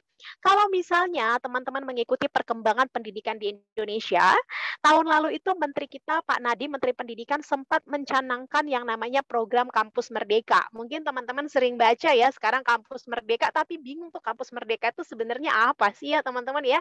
Kampus Merdeka itu adalah momen di mana Pak Nadiem ingin setiap universitas itu bukan hanya sebagai tempat belajar saja, tapi bisa menjadi sebagai sarana praktek juga untuk anak-anak bisa mendalami ilmu yang mereka dapatkan. Karena seperti kita tahu sekarang ya teman-teman ya, begitu banyak orang-orang sudah S1 kuliah, tapi kenapa sih kita masih susah cari kerja, masih susah bersaing di Indonesia sendiri gitu kan. Sehingga Pak Nadiem berpikir gimana caranya supaya kampus juga memiliki program praktek. Nah, teman-teman tahu nggak, BINUS University sudah punya program itu 10 tahun yang lalu loh teman-teman, di mana bisa disebut BINUS ini merupakan salah satu trendsetter juga ya saat ini ya, di mana BINUS kita punya 6 track. Sebenarnya tahun ini kita ada nambah satu lagi teman-teman, tapi kita punya 6 track yang waktu itu kita sudah menjadi pilihan kalau misalnya yang udah berjalan dengan lama ya teman-teman ya, di mana di BINUS teman-teman kuliah itu kita punya program namanya 3+1, teman-teman kuliahnya itu cuma 3 tahun aja, tapi 1 tahunnya nanti teman-teman bisa pilih track yang teman-teman ingin ambil. Yang pertama, jika teman-teman nanti targetnya pengen cepat kerja, pengen punya pengalaman magang ya, kita punya program magang internship di mana nanti teman-teman nggak perlu kewalahan cari tempat magang, semua udah disediakan oleh BINUS University. Salah satu partneran kita punya kerjasama dengan BCA, Astra Internasional, PwC, terus kita juga udah kerjasama sama Pertamina, Telkom, dan lain-lain ya teman-teman ya. Jadi perusahaan ini adalah perusahaan bintang 5 juga, perusahaan-perusahaan gede juga, di mana teman-teman bisa apply kerjaan teman-teman nantinya tanpa teman-teman harus nyari sendiri. Jadi nanti teman-teman akan dipanggil dan teman-teman akan ikut interview ya di perusahaan-perusahaan yang sudah kerjasama juga. Nah, kemudian buat teman-teman mungkin selama ini punya ide bisnis nih, tapi bingung nih cara apply. Nah, kurang tahu butor. Nah, teman-teman bisa ngambil entrepreneur juga, di mana teman-teman nanti kalau ide bisnisnya bagus, bahkan teman-teman bisa dipertemukan dengan investor-investor yang tentunya akan membantu teman-teman untuk apply ilmunya teman-teman, ide bisnisnya teman-teman. Atau ada nih yang suka riset, penelitian, kita juga ada. Dan kita juga sudah punya pengabdian sosial kalau teman-teman juga punya target atau suka nih di bidang yayasan sosial gitu ya. Atau nih yang kelima yang juga nggak kalah menarik, biasanya mungkin anak Wardaya banyak yang suka ya. Untuk kuliah ke luar negeri selama 1 tahun juga ada. Kita punya di semester 6 dan semester 7, nanti teman-teman punya kesempatan kuliah ke luar negeri selama 1 tahun. Atau nanti sepanjang perkuliahan teman-teman kepikiran nih untuk pengen lanjut S2 deh gitu. Teman-teman juga punya ada kesempatan belajar percepatan. Jadi teman-teman belajar S2 juga dulu. Jadi nanti ketika teman-teman S2 nggak perlu lagi nih untuk ngambil beberapa mata kuliah yang sudah teman-teman pelajari. Nah, kemudian yang terbaru, baru tahun ini lagi loh teman-teman, kita juga sudah punya yang namanya untuk pelatihan sertifikasi, di mana nanti teman-teman bisa gunakan itu sebagai sarana untuk teman-teman mempermantap lagi skillnya teman-teman, yang nanti ini sertifikatnya juga akan membantu teman-teman untuk bisa lebih mudah lagi untuk kerjasama, misal pengen S2 ke luar negeri, atau pengen masuk ke beberapa lembaga yang memang membutuhkan sertifikasi untuk jurusan tersebut. Jadi program ini teman-teman berhasil menghasilkan 70% rata-rata alumni BINUS sudah keterima kerja sebelum mereka diwisuda loh. Jadi ini target biasanya ketika kita kuliah kan untuk kerja ya, nggak ada pasti yang kuliah cuma iseng kak gitu ya, pasti untuk kerja, pasti untuk berkarir, untuk berkarya teman-teman ya. Nah, jadi untuk di BINUS kita sudah sangat support teman-teman sampai di level itu. Nah, kemudian di slide selanjutnya, mungkin Kak Maria, kita akan masuk ke program jurusan. Nah, satu lagi teman-teman ya, program minor. Nah, program minor ini juga baru satu-satunya ada di BINUS University, di mana program minor ini adalah buat teman-teman dikasih kesempatan untuk bisa belajar jurusan di luar daripada jurusan yang teman-teman ambil. Nah, ini juga untuk menghadapi saat ini teman-teman industri 4.0, di mana kita saat ini bersaingnya bukan hanya sama orang Indonesia saja, tapi orang-orang luar sudah boleh nih kerja ke Indonesia. Dan kita juga boleh nih kerja ke luar negeri. Gimana sih caranya supaya kita mampu bersaing secara internasional juga? Nah, BINUS sediakan juga nih program khusus, di mana teman-teman dikasih kesempatan untuk boleh belajar di luar daripada jurusan yang teman-teman ambil, itu sekitar 20-30 SKS. Dan masih begitu banyak lagi program di BINUS, salah satunya juga nanti ada 2+1+1, teman-teman juga nanti bisa kuliah keluar kota juga, misalnya pengen ngambil pengalaman nih kuliah di Bandung, di Malang 1 tahunnya juga bisa ya teman-teman ya. Jadi begitu banyak program yang disediakan oleh BINUS University. Karena waktu kita terbatas, mungkin saya langsung ke program ya teman-teman ya, supaya kita sempat. Oke Kak Maria, untuk program jurusannya kita teman-teman di BINUS University kita punya 50 program, di antaranya 40 program D4 dan S1, kemudian kita 3 program yang di global class, 4 untuk double degree dan 3 di master track. Nah, untuk fakultasnya apa saja? Untuk computer science ya, kalau misalnya teman-teman mau kayak Ibu Ajani tadi ya, teman-teman ya, kita punya 2. Jadi untuk anak-anak IPS mungkin boleh melirik di School of Information System, karena kalau untuk computer science memang kita khusus anak IPA ya, teman-teman ya. Karena kan untuk computer science tentunya teman-teman juga matematikanya harus baik gitu ya.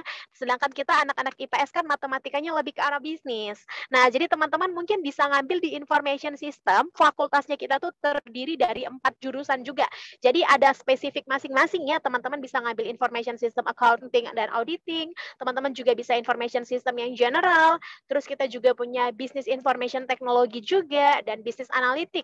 Nah, untuk Computer Science di fakultasnya kita juga punya spesifik ya teman-teman ya. Teman-teman kalau misalnya mau ngambil Computer Science juga bisa, atau teman-teman yang suka di dunia game application ya, teman-teman juga bisa ngambil Game Application and Technology, Mobile Application and Technology kita juga sudah punya, Cyber Security, ataupun teman-teman bisa ngambil di Data Science. Nah, selanjutnya untuk fakultas lainnya, teman-teman juga boleh Kak di slide selanjutnya. Untuk DKV juga teman-teman ya, kita juga punya DKV, teman-teman yang pengen kuliah di DKV. Nah, ini untuk kerjasama perusahaannya kita juga banyak banget teman-teman. Mungkin nanti yang mau boleh ditanya ke Pak Anton ya. Nanti Kak Christine boleh bantu share juga teman-teman ya. Nah, kemudian untuk teman-teman untuk DKV-nya kita juga sudah punya DKV animasi, DKV Creative Advertising, dan DKV New Media juga. Dan kita juga punya jurusan film dan punya juga jurusan desain interior. Oke, nah kemudian di fakultas selanjutnya nih Kak Maria, kita juga punya program di sekolah bisnis teman-teman ya, di mana untuk bisnisnya kita yang tadi juga sudah ESISD, kita punya beberapa jurusan. Di antaranya kita punya jurusan manajemen, global business marketing, business creation, international business management, dan business management juga, yang dimana nanti teman-teman bisa pilih sesuai dengan peminatan yang teman-teman mau ambil. Nah, kemudian Kak di slide selanjutnya, nah, untuk Fakultas Ekonomi dan Komunikasi, buat teman-teman yang suka ya untuk di ekonomi dan komunikasi, kita juga punya beberapa program teman-teman. Di antaranya kita punya yang namanya Marketing Communication, kemudian kita juga Mass Communication, jadi ini langsung dispesifik menjadi 2 ya teman-teman ya, sesuai dengan teman-teman pengennya mau ke arah Public Relation atau teman-teman lebih ke arah Mass Communication. Kemudian kita juga punya akuntansi, kita juga punya finance, kita juga punya hotel management dan bisnis hotel management dan pariwisata. Kemudian untuk fakultas selanjutnya kita juga punya fakultas humaniora, teman-teman. Nah, di mana di humaniora ini kita punya beberapa pilihan, di antaranya ada hukum, di BINUS juga ada hukum loh, kemudian ada hubungan internasional, ada psikologi, ada juga Chinese ya teman-teman. Untuk sastra kita punya sastra China, sastra Jepang, sastra Inggris, terus kita juga punya pendidikan guru sekolah dasar. Kemudian untuk fakultas tekniknya teman-teman ya, kalau teman-teman dari IPA dan mungkin tertarik ke teknik, kita juga punya beberapa program, di antaranya Kak Maria, mungkin ini slide-nya Oke, nah kita punya teknologi pangan juga teman-teman ya, terus kita juga punya sistem komputer, kita punya arsitektur, kita punya teknik sipil, dan kita juga punya teknik industri. Kemudian untuk double program teman-teman ya, kita juga punya double program, diantaranya jurusannya itu ada computer science dan matematika, kita juga punya, jadi double program ini teman-teman bisa ngambil S1 dan S1, jadi kayak 2 gelar sekaligus. Jadi teman-teman selesaikan ini hanya dalam waktu 4,5 tahun doang, 9 semester loh teman-teman. Tapi teman-teman bisa dapat 2 gelar sekaligus. Nah, kemudian kita juga punya program yang namanya Master Track, di mana kita itu teman-teman dikasih kesempatan untuk belajar S1 dan S2 sekaligus, dan diselesaikan dalam waktu 4,5 sampai 5 tahun juga. Jadi ini sangat menghemat waktu juga buat teman-teman yang pengen dengan waktu yang cepat sudah bisa langsung punya gelar S2, ya kan? Pengen jadi dosen juga, atau memang pengen mendalami secara detail jurusan yang teman-teman pelajari. Oke, selanjutnya Kak, mungkin kita akan masuk ke bagian beasiswa teman-teman ya. Untuk BINUS Bandung dan BINUS Malang kurang lebih hampir sama teman-teman ya untuk jurusannya. Nah, beasiswa ini buat teman-teman khusus yang kelas 12 saat ini, BINUS University sedang membuka beasiswa up to sampai dengan 100%. Nah, di mana teman-teman nanti berkesempatan dapat beasiswa potongan 100% ini untuk uang DP3-nya ya teman-teman ya, untuk uang masuknya, di mana nanti teman-teman beasiswanya ini akan dilihat dari hasil tesnya teman-teman. Jadi kalau hasil tes teman-teman bagus, sesuai dengan standar di jurusan tersebut, teman-teman bisa dapat up to sampai dengan 100% untuk uang masuknya. Terus kalau misalnya nanya, Kak, untuk uang kuliah semesteran ada nggak sih uang potongannya? Ada teman-teman, tapi nanti ketika teman-teman sudah kuliah di BINUS University, mulai dari semester 3, nanti misalnya IPK teman-teman 3,5 aja per semester, nanti teman-teman ada yang namanya beasiswa mentor. Jadi teman-teman bisa dapat potongan up to sampai dengan 16 SKS per semesternya. Nah, terus kan anak Wardaya ini pada banyak yang anak-anak berprestasi ya, kalau nggak salah ya teman-teman ya. Teman-teman juga boleh melampirkan yang namanya sertifikat. Jadi kita itu juga ada namanya beasiswa Widya. Teman-teman bisa dapat beasiswa up to sampai dengan 100% free kuliah di BINUS University sampai tamat, yang dimana nanti teman-teman cukup melampirkan sertifikat perlombaan teman-teman. Baik tingkat nasional maupun internasional, kita nanti akan ada potongan teman-teman bisa dapat beasiswa sampai dengan 4 tahun kuliah di BINUS University. Boleh akademik maupun non-akademik, selama tingkat nasional dan internasional, minimal 3 tahun belakangan ya teman-teman ya, kita akan ada potongan. Jadi teman-teman itu bisa apply aja namanya beasiswa Widya. Nah, kemudian, ini juga ada namanya beasiswa BINUSian Community. Buat teman-teman yang mungkin punya kakak atau koko, cici, papa, mama yang pernah kuliah di BINUS, teman-teman beasiswanya nanti akan dapat 25% untuk potongan uang masuk. Nah, DP3-nya juga ya. Nah, namun karena saat ini kita juga lagi ada beasiswa up to 100%, teman-teman masih dapat kesempatan juga untuk dapat up to 100% tergantung nanti dari hasil tesnya. Kemudian buat teman-teman yang mungkin pengen di pendidikan guru sekolah dasar, pengen jadi guru ya teman-teman ya. Nah, kita juga ada beasiswa full up to sampai dengan 4 tahun. Syaratnya hampir sama dengan Widya. Teman-teman cukup ikut tes TPKS saja dan nanti akan ada wawancaranya. Teman-teman bisa dapat beasiswa free up to sampai dengan 100 tahun selama 4 tahun juga ya. Sampai 100 tahun, sampai 100% ya teman-teman ya. Sampai 100 tahun gak tamat-tamat dong. Nah, jadi teman-teman beasiswa ini banyak banget teman-teman bisa ikuti. Mungkin untuk info lebih lanjut atau mungkin nanti teman-teman ingin tanya-tanya, mungkin boleh ke Ibu Mia ataupun ke Pak Anton untuk panitia dan teman-teman yang bisa hubungi juga. Nanti kita akan koordinasi untuk informasi lebih lanjutnya. Atau mungkin di sini ada yang ingin bertanya teman-teman? Oh iya, satu lagi. BINUS University untuk tesnya kita menggunakan tes potensi keberhasilan studi. Jadi dia lebih ke arah psikotes ya teman-teman ya. Karena mau lihat kecocokan teman-teman dengan jurusan yang teman-teman ambil, di antaranya tesnya itu meliputi logika verbal, analisis hitung, dan analisis abstraksi. Jadi di BINUS itu tidak hanya menggunakan rapot ya. Jadi kalau biasanya kan orang pada nanya nih, boleh nggak sih nggak ikut tes hanya menggunakan rapot? Tidak ya teman-teman ya. Di BINUS kita tetap akan mengikuti tes karena tujuannya kita teman-teman supaya tidak salah ambil jurusan. Jadi kita mau lihat kecocokan teman-teman dengan jurusan yang teman-teman ambil. Nah, kemudian mungkin ada teman-teman yang berpikir, Kak, ini kan gelombang beasiswanya awal. Gimana kalau saya mau tes PTN lagi nih tahun depan? Nah, di BINUS kita juga sediakan yang namanya refund dana, di mana nanti teman-teman kalau misalnya lulus perguruan tinggi negeri, dibawa ke Kemeristek Dikti, baik dari jalur SNPTN, SBMPTN, SIMAK UI, UTUL UGM, dan lain-lain, kita akan refund dana, kita hanya akan potong administrasinya saja sebesar 5 juta ya teman-teman ya. Mungkin itu aja updatean sekilas tentang BINUS University. Terima kasih untuk waktu dan kesempatannya, saya kembalikan kepada Ruzel. Baik, terima kasih Ibu Christine. Sebelum saya kembali ke Ibu Ajani, ada pertanyaan untuk Ibu Christine. Adakah program S1 di BINUS yang menggunakan Python untuk karya seni? Oke, ini untuk sertifikat ya?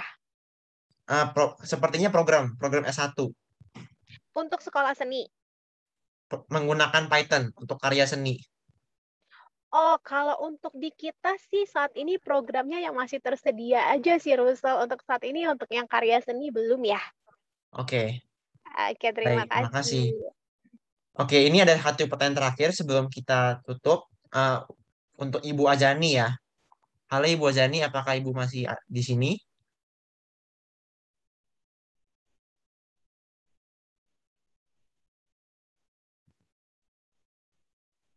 Ibu Ajaninya menghilang.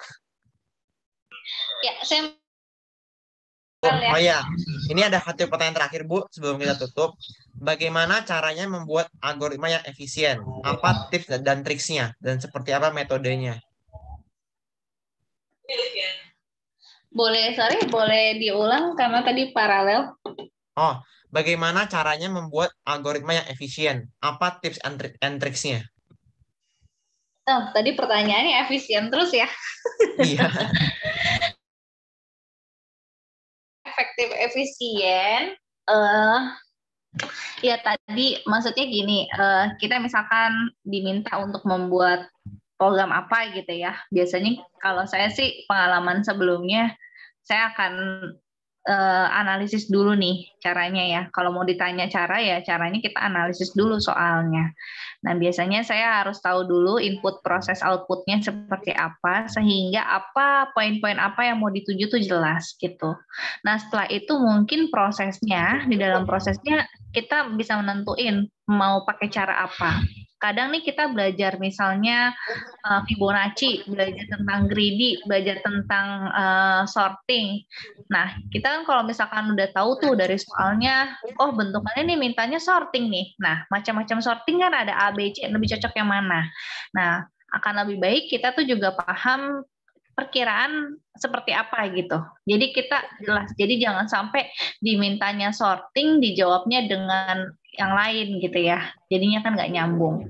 Nah, kalau yang efektif adalah yaitu kita to the point, tahu nih poin-poinnya apa aja yang diminta. Pakai cara yang apa solusinya. Nah, terus juga dilihat lagi sih dari pseudocode-nya. Kalau bisa ya memang tadi cara yang nggak terlalu banyak code tapi bisa menjawab pertanyaannya gitu sih. Itu. Kalau dibilang algoritma khusus ya setiap algoritma kan punya caranya. Nah tergantung dari issue atau case-nya seperti itu. Oke. Kayak misalnya contohnya misalkan kita mau tahu rute tercepat ya. Kan pakai TSP bisa tuh. Di dalam TSP itu ada algoritma misalkan pakai hill climbing atau misalkan pakai greedy, pakai Gstrak. Nah, itu tergantung kebutuhannya kita. Mau lihatnya pakai yang mana gitu. Ya, jadi TSP itu singkatannya The Traveling Salesman Problem ya. Itu salah satu problem di dunia algoritma yang cukup menarik kayak gitu. Oh, ini ternyata contoh dari Ibu Ajani yang mengenai penyederhanaan algoritma itu sepertinya lebih ke pembuatan algoritma daripada penyederhanaan.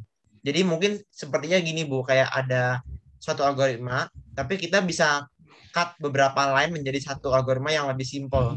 Mungkin kayak begitu Bu. Oh, maksudnya berarti gitu ya. Soalnya tadi saya sambil paralel, jadi nggak ngeh tuh maksudnya seperti apa. Tapi nanti teman-teman bisa lihat sih contoh yang lainnya ya. Kebetulan ini saya lagi nggak pakai laptop, jadi saya udah di handphone nih login-nya.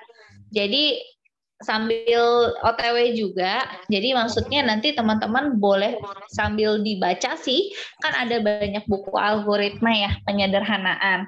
Nah, nanti bisa dibaca dari situ. Dan sekarang tuh ya, teman-teman googling aja tuh udah banyak banget gitu. Jadi kalau kalian nggak sempat pada materi yang sekarang gitu bisa terjawab semua gitu ya pertanyaannya, kamu bisa langsung googling gitu. Baik, terima Bahkan kasih tadi Bu. nih teman-teman, sorry, saya takutnya ada kurang juga nih. Misalkan tadi ya, kita pakai model if gitu ya. Kan kalau misalkan, oke deh, kalau pilihannya cuma 2, oke 3, 4, 5. Kalau misalkan selection-nya ada 1000, kan nggak mungkin kita pakai selection if else terus kan, if else gitu kan. Ya kan, nah itu kan kita bisa pakai misalkan ada perulangan atau kita bisa pakai function gitu ya.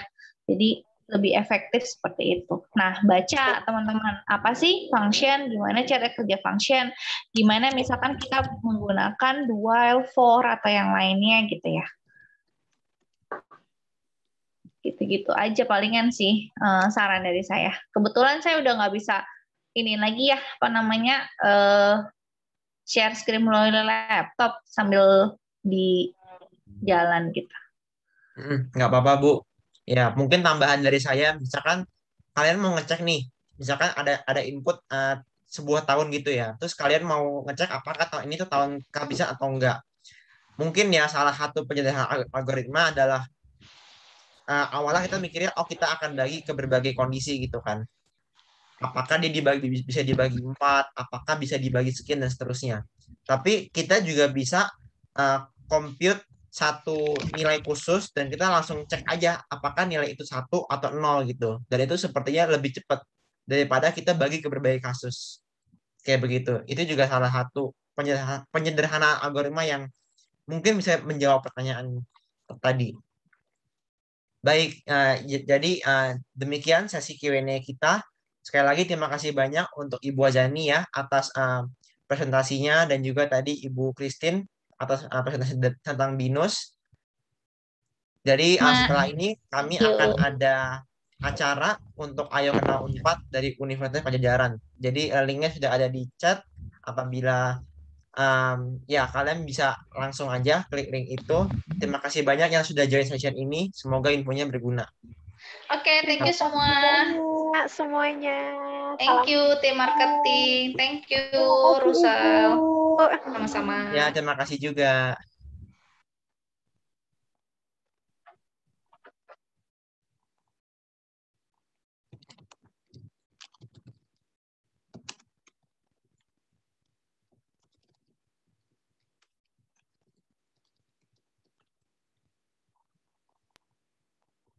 Assalamualaikum warahmatullahi wabarakatuh. Saya Ketua BPIP periode 2019-2022 mengucapkan selamat kepada Wadaya Kolek untuk mengadakan Wadaya Education Expo di bulan Agustus September 2021 yang dihadiri 50 universitas yang ada di Indonesia dari peserta Aceh sampai Papua. Selamat.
universitas yang ada di Indonesia dari peserta Aceh sampai Papua. Selamat.